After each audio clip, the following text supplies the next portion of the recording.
basically on fumes.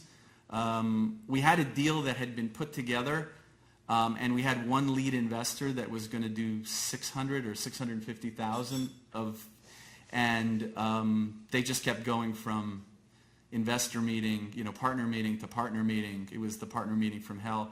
And I remember sitting down with John. I said, "What do we do? Like, this thing is never going to close."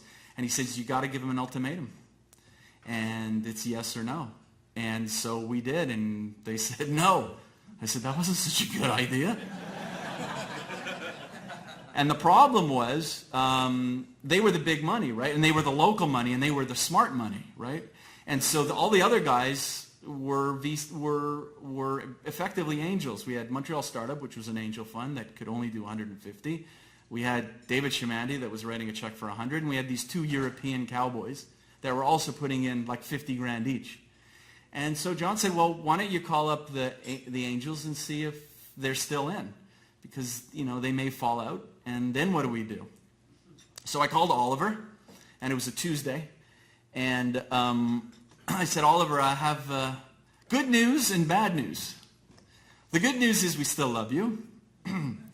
"What's the bad news, Yona?" I said, "Well, the bad news is the fund is out, and now we're not going to be able to close $1 million. "Oh, don't worry. I'll do the lead. I'll take 600. But I can't write the check for $600,000 if I don't meet you. So you have to come to Zurich." Okay. Now, our office at the time was about as big as this podium. Now, my partner Rob and I shared a desk, and we looked at one another, right? So Rob's here.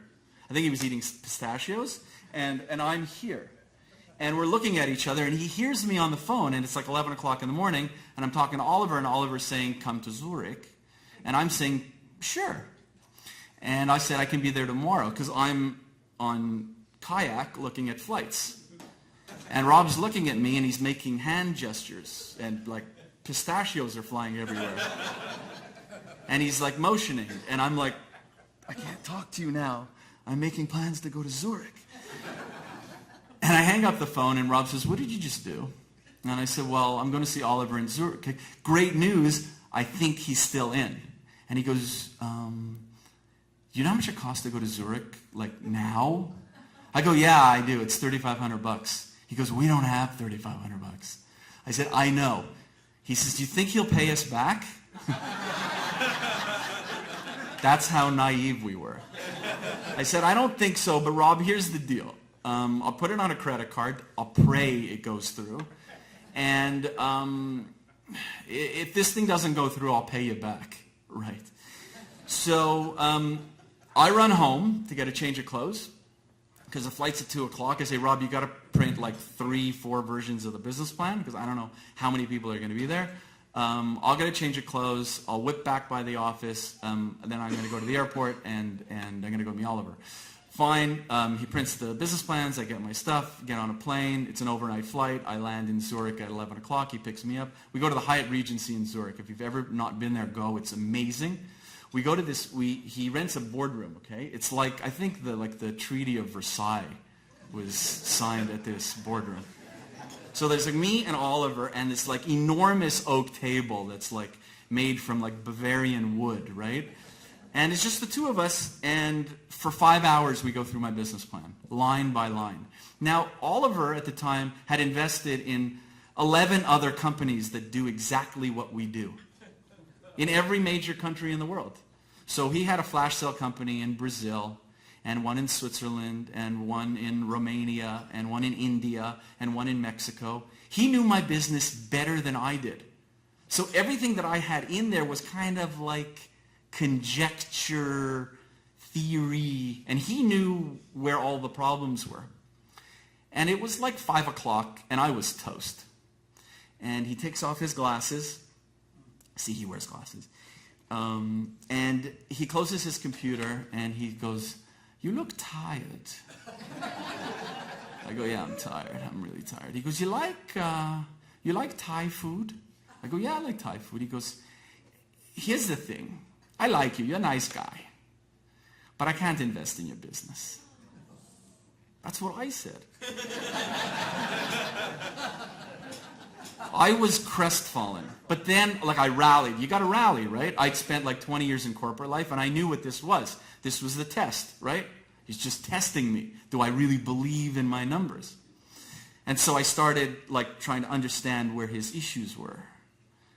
And he goes, I started, and he looks at me and he goes, Yona, stop.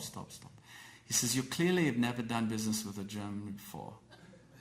I'm not joking. I have no sense of humor.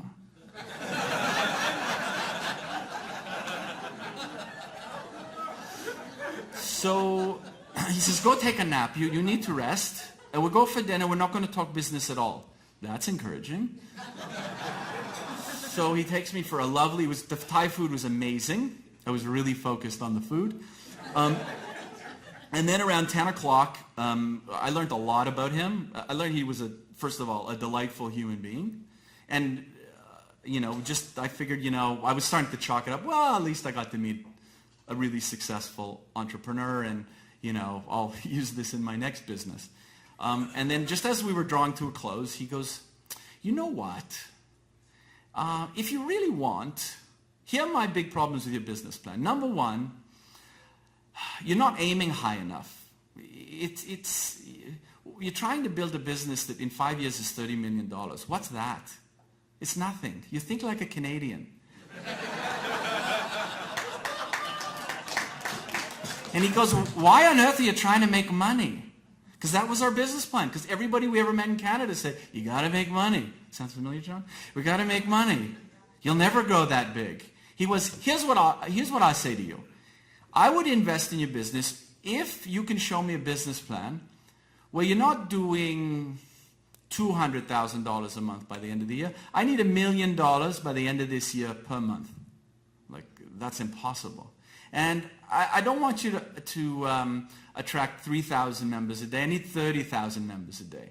Show me that business plan and I'll have a look at it. What time's your flight tomorrow? I said, my flight's at 11. He goes, okay, we meet 7 a.m. at Movenpick and you show me new business plan.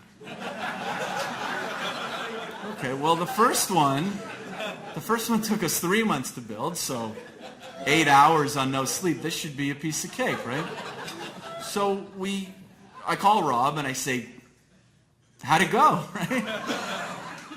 We're still in there. Well, he did say no, but he didn't say no, really.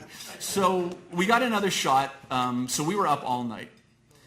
And we tried to plug in, because this was a bottom-up model that we created, right? So we tried to plug in numbers that made sense, that we could actually defend. And it was impossible.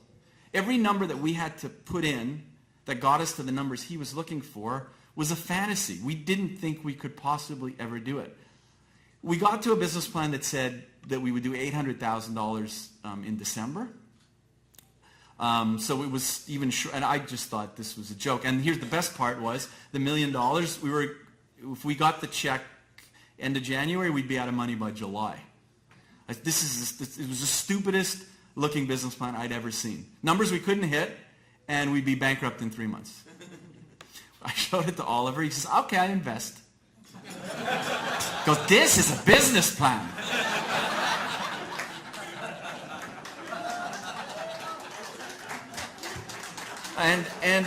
I said, Oliver, you surprised me. I'm like, what's so attractive? He goes, well, here's the thing. You're going to run out of money. So we're going to take the next 3 months, and all you're going to do is prove the KPIs. Because we're going to need to raise more money. And I'll write the next check. I promise you, if we hit these KPIs, I write the next check. Next week, I meet you in New York. We start marketing together. I'm going to teach you everything I ever learned about flash sales in the next 2 weeks. I come to New York. I spend 2 weeks with you. He came to New York. He spent 2 weeks with us. He introduced us to the CEOs of every single one of his other flash sales companies. He brought us all together. And he had us all share our information. We were the newest guys. We were the only guys who hadn't launched. The guys from Brazil taught us how to do Google search. The guy from Russia showed us the layout to his logistics. The guy from Turkey, well, I won't tell you what he taught us what to do because it's actually currently illegal in Canada. It has something to do with email marketing. We don't do that anymore because it's against the law. But we learned a lot So not only did he fund it and he put a mindset into us around growth, but he facilitated introduction to other people within his network. And that information, I can assure you, if he was not a founding investor, there's no way we would have achieved what we did in our first year, which was $6 million in sales. And when I called him on December, we did $1.5 million that December on a plan of 800, and he challenged us to do $1 million. I asked him if he actually thought we would ever do it. He goes, "You're my worst company." He later told me he said that to all his companies. He just said that to everybody. He goes, "No, I thought maybe if you did 500 it'd be good enough, but I had to challenge you. You were thinking small. You had to think like someone who's going to build